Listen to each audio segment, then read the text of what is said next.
Hey there, interwebs, and welcome to a new how fascinating spin-off sub-series thing I call Who? Fascinating, which takes a look at fascinating historical figures about whom you likely know very little, if anything at all. If you needed surgery today, you'd want some kind of anesthesia. If you needed surgery in the days before anesthesia, you'd want a surgeon with two qualities: a steady hand and a sense of urgency. Dr. Robert Liston had the second one. While his precision may have been wanting at times, his speed was unmatched. Dr. Liston was known as the fastest knife in the West End and could easily amputate a leg in under 2.5 minutes, a mere 150 seconds, and his record was 28. This speed came at a price, though. In one of his most infamous operations, he amputated a leg with such characteristic haste that he accidentally cut the patient's testicles off as well. His most notorious operation had a far more grim outcome. In it, he cut through the limb with such gusto that he also took a few of his assistant's fingers with it and nearly got a spectator, too.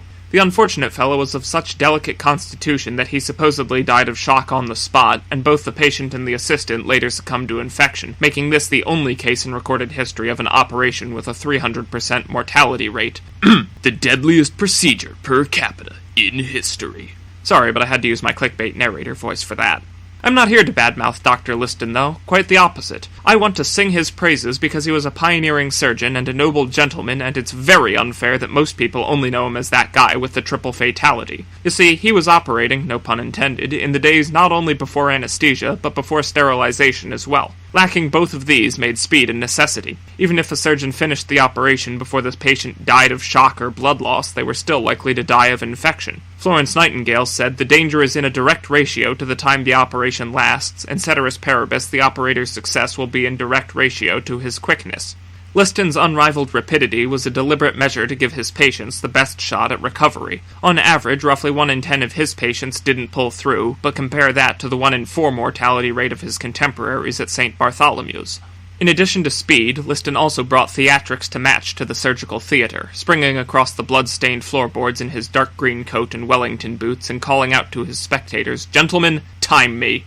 He was known to swing his knife a bit wildly about or clutch it in his teeth to free his hands, and witnesses swore the first flash of his knife was followed so swiftly by the rasp of saw-on bone that sight and sound seemed simultaneous. In the midst of all the swinging knives and bone saws and scalpels held in clenched teeth, Robert the Flash Liston must have been a great whirling mass of sharp metal objects, like a ceiling fan made of machetes.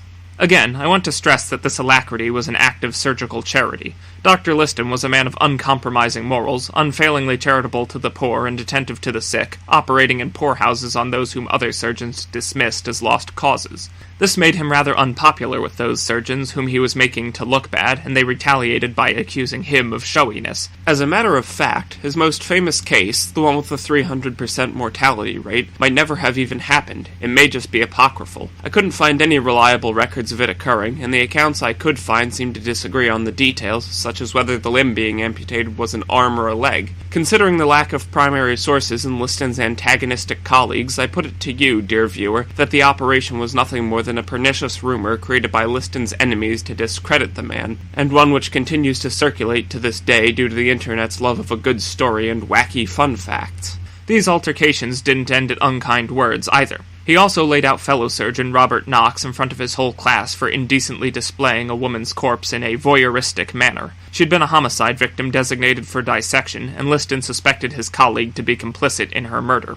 After trouncing the other man, he confiscated the body and saw to it that she received a proper burial. Liston's personal creed may as well have been "do no harm, but take no shit."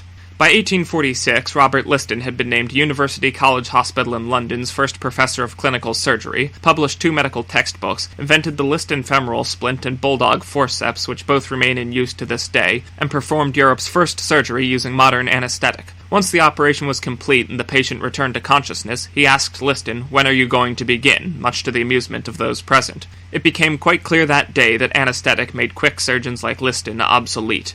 Rather than rail against this new invention, though, he pioneered its use. He said of ether, "This Yankee dodge beats mesmerism hollow." If you don't speak Victorian English, he was referring to the U.S. usage of ether and claiming that it was far more effective than hypnosis, which was used at the time to ameliorate the pain. Tragically, Dr. Liston died of an aneurysm the following year at the early age of 53, but not before he'd made his mark on the world of surgery. Thanks for watching, and have a fascinating day.